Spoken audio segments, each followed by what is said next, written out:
Hi friends, exam കഴിഞ്ഞ് എല്ലാവരും വീട്ടിലെത്തിയിട്ടുണ്ടാവുമെന്ന് കരുതുന്നു. പ്ലസ് ടു വിദ്യാർത്ഥികൾക്ക് ഇന്ന് മാത്തമാറ്റിക്സ് ഉണ്ടായിരുന്നു, സൈക്കോളജി ഉണ്ടായിരുന്നു. എങ്ങനെയുണ്ടായിരുന്നു ബാർകോഡുള്ള മാത്സ് എക്സാമൊക്കെ? ചില കുട്ടികൾ പറഞ്ഞത് പഠിച്ചവർക്കൊക്കെ ഈസിയാണ് എന്നാണ്. അപ്പോൾ എനിക്കൊരു സങ്കടം തോന്നി. അപ്പോൾ നിങ്ങൾ പഠിക്കാതെയാണോ പോയത്? എനിക്ക് ഈസിയല്ല എന്ന് പറയുമ്പോൾ പഠിച്ചവർക്ക് ഈസിയാണ്, എനിക്ക് ഈസിയല്ല എന്നൊരു കുട്ടി പറഞ്ഞു. അതെനിക്ക് ഒത്തിരി വിഷമം തോന്നി.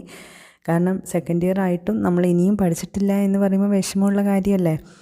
അതുപോലെ ഫസ്റ്റ് ഇയറിന് കെമിസ്ട്രി, ഹിസ്റ്ററി, ബിസിനസ് സ്റ്റഡീസൊക്കെ ഇന്ന് എക്സാം ഉണ്ട്. എങ്ങനെയുണ്ടായിരുന്നു ഇന്നത്തെ എക്സാം? ഡബിൾ വാലുവേഷൻ്റെ മാത്സ് മാത്രമേ ഉള്ളൂ. കെമിസ്ട്രി ഫസ്റ്റ് ഇയറൊക്കെ സിംഗിൾ വാലുവേഷനാണ് വരുന്നത്. എന്തായാലും ഇന്നത്തെ നിങ്ങളുടെ എക്സാം എക്സ്പീരിയൻസ് വീഡിയോയുടെ താഴെ കമൻറ്റ് ചെയ്യുമെന്ന് പ്രതീക്ഷിക്കുന്നു. സയൻസ് സ്റ്റുഡൻസൊക്കെ നന്നായി എഴുതി എന്നൊരു വിഭാഗം പറഞ്ഞിട്ടുണ്ടായിരുന്നു. അപൂർവം കുട്ടികൾ എഴുതാതെ അഡീഷൻ ഷീറ്റൊന്നും വാങ്ങാതെ ഇരുന്നു എന്നും അറിഞ്ഞു.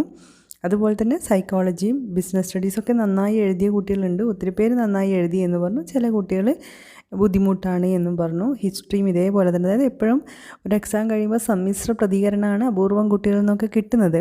പക്ഷേ ഈ വീഡിയോ കേൾക്കുന്ന നിങ്ങൾക്ക് നിങ്ങളുടെ അഭിപ്രായം അല്ലെങ്കിൽ നിങ്ങളുടെ എക്സ്പീരിയൻസ് വീഡിയോയുടെ താഴെ കമൻറ്റ് ചെയ്യാം. അത് സമാന അനുഭവം ഉള്ളവർക്ക് ആശ്വാസമുള്ള കാര്യമായിരിക്കും, സന്തോഷം നൽകുന്ന കാര്യമായിരിക്കും. എന്തായാലും നിങ്ങളുടെ ഇന്നത്തെ എക്സാം എക്സ്പീരിയൻസിനായി ഞാൻ കാത്തിരിക്കുന്നു. അതോടൊപ്പം കഴിഞ്ഞ എക്സാമിനെ കുറിച്ച് നമ്മൾ കൂടുതൽ ചിന്തിക്കേണ്ട കാര്യമില്ല. നെക്സ്റ്റ് എക്സാമിൽ കൂടുതൽ ശ്രദ്ധിക്കുക. പ്രത്യേകിച്ച് കൊമേഴ്സ് ഹ്യൂമാനിറ്റീസ് സ്റ്റുഡൻസിനടുത്ത് ഇക്കണോമിക്സ് എക്സാം വരുന്നുണ്ട് ഫസ്റ്റ് ഇയർ.